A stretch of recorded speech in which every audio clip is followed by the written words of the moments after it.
Hello again. I still don't have an intro, so I don't know what to say when I start recording. How are you today, this afternoon? Even though when you're listening to this, it will not be now. Yay. Um, Real frank news again this week because I didn't ask anybody to be on the podcast because I got busy and also I got lazy. So here we are. This is the situation I have left myself in due to irresponsibility. This is the consequences of my actions, and that is perfectly alright because I did those actions and I was happy enough doing them at the time. So now I have to suffer the consequences, and I'm just going to adjust my microphone because it was away from my face.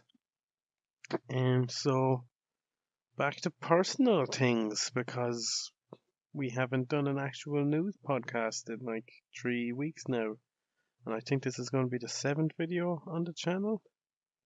I'll just double check that. And what I'm going to talk about today is the new Star Wars trailer. They brought out a trailer, I think it was at some halftime show in America, and like 3 minutes long.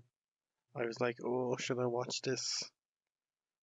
It could ruin, like, it could spoil stuff. And I watched it and it was okay in terms of like, there's a lot of information given out, and it's kind of like, ooh, it's a bunch of misdirection. There's a bunch of like quotes and scenes, and you just know that these aren't going to line up when you watch the film.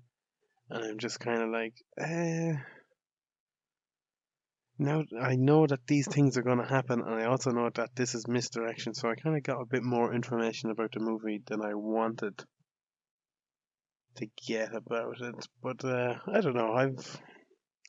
The thing about spoilers is I've watched the same thing literally dozens of times. Like I've seen Ocean's 11. I don't know how many times. I've seen Anchorman dozens of times. Like it doesn't bother me that I know exactly what's going to happen next in a movie. And then there's just a few things that I don't like to be spoiled. I don't want Star Wars to be spoiled because like Star Wars was my thing as a child. And like I don't like Game of Thrones being spoiled, so I watch Game of Thrones like I usually try to watch it live or first thing on a Monday morning because retards on Facebook just start talking about what happened in the episode straight away. And I'm just like, oh, to avoid that, I must watch it really quickly so I can fully enjoy the episode. I always like watching things live on the internet in perfectly legal means. Sorry. Uh, because then, like, no one can spoil it for you. You're literally just watching it. You get to be part of the live experience. And I love that. I love that a lot. Other than that, I don't think there's anything to really talk about with the Star Wars trailer. I'm looking forward to the film. It's out December 15th. And Blade Runner came out. I haven't seen it yet, but I heard it's very good. I heard it's better than the first one, even. And I'm going to go see that this weekend. Blade Runner was a film I didn't watch for years. It was on my list of films that, like, I need to watch this someday, but I'm not going to watch it now. I'm going to rewatch one of these movies I already enjoy, and I avoided all the spoilers for Blade Runner until I was like 18 or 19 years old, and then I finally watched it. I was like, okay, I'm finally going to watch this, and I just sat down and I watched it. I don't know which cut I watched first, but I remember thinking, what was wrong with that? That was a bit weird. And then I watched the theatrical cut that has all the narration, and it's like, this is different, and I liked it a bit more because I think the talking added to it. But the first one, and then I watched another one, and I had a bit of talking or something. I can't really remember. So I've seen it like 3 or 4 times now, and I've tried to watch all the different cuts. And I don't know, it's just, why can't it just be, this is the version of the film, just watch this one. It has some of the talking, it has some of the voiceover, and then it has some of the extra scenes. It got rid of some scenes. Like, why can't it just bring out that version? Why can't it just bring out the, I'm bored and I want to watch a sci-fi noir movie version? But hopefully that's what the second one is like. But I'll find out this Saturday, I suppose. Um, then other news, I don't even know. What should I talk about? What is there to talk about? I read here that a Japanese woman dies of overwork, but that kind of feels like kind of real news. but it just kind of highlights the fucked up work culture that they have in Japan that I'm very happy I'm not a part of because they work like 80 hours a week. And I'm kind of like, I do 25 hours a week part time and then do a master's degree, which I'm probably not putting 25 dedicated hours into a week. So, like, let's call it 40 hours a week I am working at the minute, but that's definitely going to increase in the upcoming weeks. And then they're working double that, and it's not like their quality of life is that much better, but it's just a cultural thing to work, work, work, work, work. And I know Hideo Kojima, creator of the Metal Gear Solid series, works like all the time, and he gets like 4 hours of sleep, and he tries to watch a new movie every day. And it's just like I think it's cool he has that hobby where he watches a new movie every day, but like 4 hours of sleep every day for years making video games, it's just like, oh my god, that is so tiring. I can't imagine that having to. But then again, he fucking made four of the best video games of all time, so that makes sense. That's the work ethic you need to put in.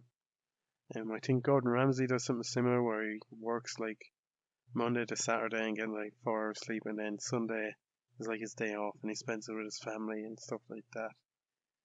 Yeah, so these are the top people in their industries. That's what they have to do. They have to work 16 hours, 20-hour days or whatever and fucking get things going. And then you have people in Ireland sitting on the dole giving out about Conor McGregor and stuff like that, saying he's a useless cunt. And it's just like, that guy fucking worked his ass off.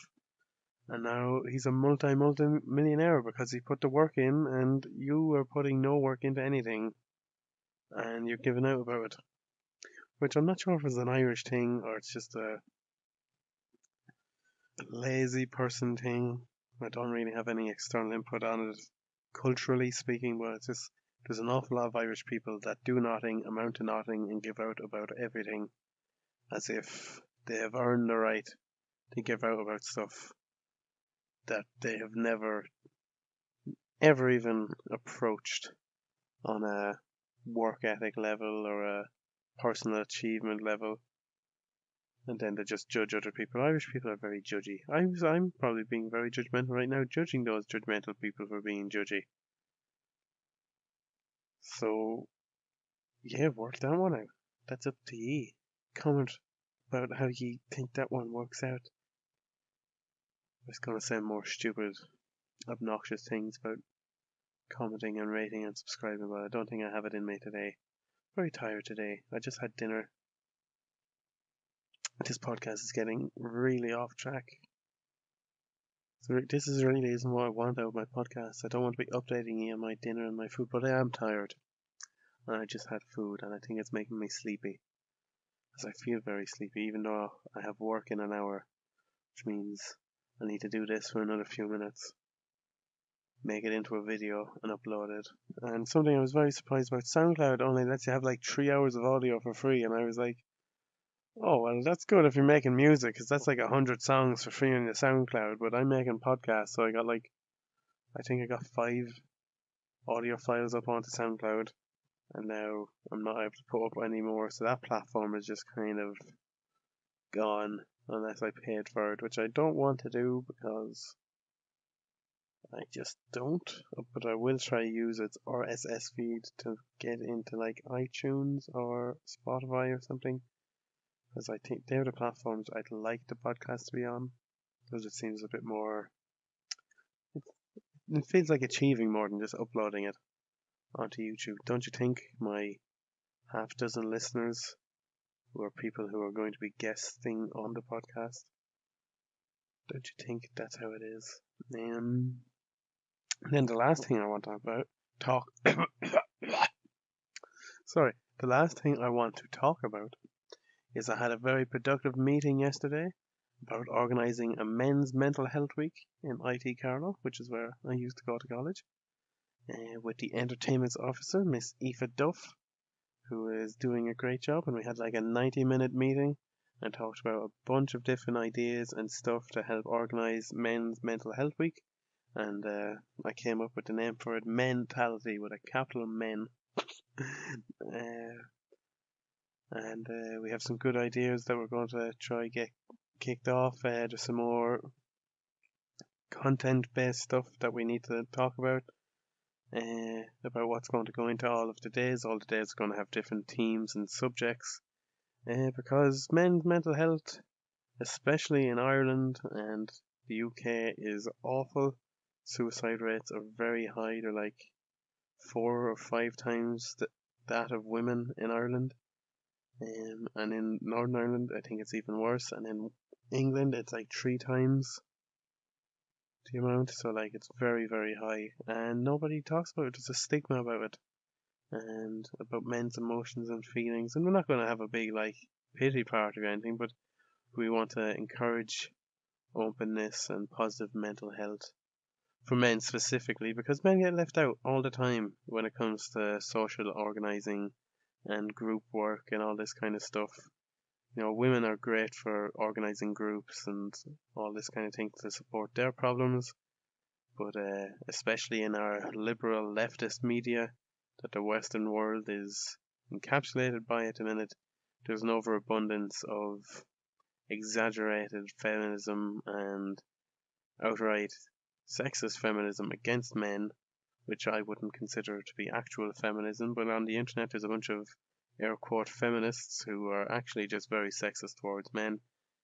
And we need to address that men have problems too, and that they deserve their time in the limelight just like women do, and it should be 50-50. That's what equality is all about, and I think it's time to get kick-started on a lot of different things like that, just bringing men's issues into the mainstream and awareness a bit more, and hopefully this will help some people and make some people aware of some of the stats and figures about it. Because like even when I was in the meeting, and Aoife was just kind of like guessing what some of the results would be before she actually read the stats and stuff. She was like, "Wow, that is so much worse than I thought it could be." Some of the stats surprised me as well. Apparently in England, 53% of people would say they've been depressed before. That's a lot. That's 1 in 2 people you meet have suffered from depression, which means we're all in this together. And on that depressing note, I shall end this podcast. Thank you for listening. Don't know what will be here next week. Don't want to say that it'll be one thing or another because I don't know, because I'm lazy. But thanks for listening. Please comment, rate, and subscribe. And good luck and fuck yeah.